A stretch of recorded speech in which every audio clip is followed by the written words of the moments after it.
के शर्मा जी, शुरुआत में आप ही से करना चाहूंगा, क्या मदरसे आतंकवादियों को पैदा करने की फैक्ट्री हैं? सर ये मैं नहीं कहता सर, ये अखबार के हैं जागरण, इसकी रिपोर्ट है। इसमें कहा गया है कि मसूद अजहर के वीडियो दिखाकर बच्चों को कट्टरपंथी बनाता था मुजम्मिल, उल फलाह के पास चलाता था मदरसा। नंबर 1 ये है जनसत्ता, इसमें भी इसी तरह की रिपोर्टिंग है। ये है एनबीटी, ये नवभारत टाइम्स, ये देखिए सारे अखबार वर्षों से लिख रहे हैं सर, और वर्षों से बताया जा रहा है, और एक नहीं कई चीज़ें, कई बार जांचों में तथ्य भी सामने आए मदरसों में क्या क्या होता है। तो इसलिए ये कहना कि ये कोई पहली बार कर दिया, बोला गया है या पहली बार कहा जा रहा है, ये तो मुस्लिम समाज के बहुत वरिष्ठ पढ़े लिखे लोगों के लिए चिंता का विषय है सर, कि ये कट्टरपंथ की भाषा, ये कट्टरपंथ की पढ़ाई कहाँ हो रही, क्यों पढ़ाया जा रहा है, किस बात के लिए विदेशी फंडिंग है, किस चीज़ के लिए विदेशी से तार जुड़े हुए हैं, ये सारी बातें।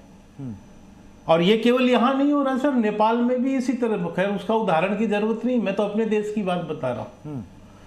अब दूसरा विषय आपका है काजिल फाजिल, पता नहीं आप कुछ नाम ले रहे, मैं तो समझ नहीं पाता उस शब्द को, लेकिन मेरे पास ये रिपोर्ट है कि दरअसल 5 नवंबर 2024 को अंजुम कादरी और अन्य बनाम भारत संघ मामले में सुप्रीम कोर्ट ने कहा था कि बिना ये सुप्रीम कोर्ट का आदेश है जी, कि उच्च शिक्षा में इस तरह की डिग्री की मान्यता नहीं होगी।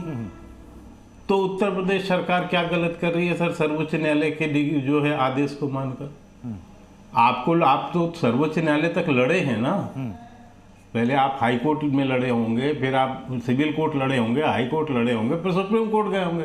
सुप्रीम कोर्ट ने फैसला दिया, उस फैसले को यूपी सरकार मान्य कर रही है, तो लोगों के पेट में दर्द क्यों? तो मैं ये कह रहा हूं कि केवल आपको इसलिए क्योंकि आपको हिंदू मुसलमान करना है, इसलिए आप इस तरह के विषय को बेवजह लपेट के आप उठाते हैं। और एक भी न्यूज का आपने यदि खंडन किया हो, एक भी न्यूज पर आपने कुछ कहा हो तो बताओ, ये तो सीधा सीधा सा प्रश्न है, इसमें कौन सी नहीं। तो क्या देश में, तो क्या के शर्मा जी, अगर आप कह रहे हैं कि यहां से आतंकवादी निकलते हैं, तो फिर देश भर के मदरसे चल क्यों रहे हैं? नहीं, बंद हो जाने चाहिए। नहीं, उनका कहना ये नहीं है कि यहां से सारे आतंकवादी ही निकलते हैं, लेकिन इनके तार वहां से जुड़े होते हैं, वहां इस तरह की पढ़ाई कराई जाती है, ऐसा भी कुछ लोग उसमें कट्टरपंथी रूप से चलाते हैं। ठीक है, इसीलिए उसको सरकार के अंतर्गत लाकर उसमें एक कैरिकुलम जोड़ना, उसके अंतर्गत जो है गणित, मैथ, साइंस, बाकी मेहमानों को भी शामिल कराना, ये सारा सरकार मदरसे के अंदर एक कैरिकुलम फिट करना।